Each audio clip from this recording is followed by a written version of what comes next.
च्या पातळीवर जाऊन टीका केलेली आहे. तानाजी सावंत यांचं ते व्यक्तिगत मत आहे, त्यांच्या पक्षाची भूमिका नाही.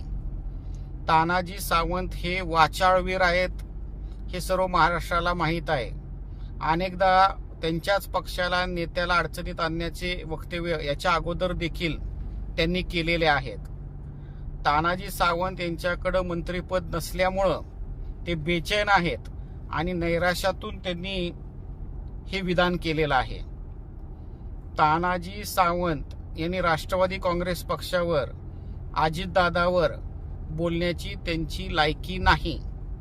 तानाजी सावंत यांची अवकात जनतेनं विधानसभेच्या निवडणुकीमध्ये दाखवलेली आहे. 100 कोटी रुपये खर्च करून मंत्री असताना, पालकमंत्री पद असताना 1500 मतानं फक्त त्या ठिकाणी ते निवडून आलेले आहेत. एवढा मोठा पैसा, सत्ता, मंत्रीपद असताना 1500 मतानं निवडून येणं म्हणजे त्यांचा पराजयच आहे.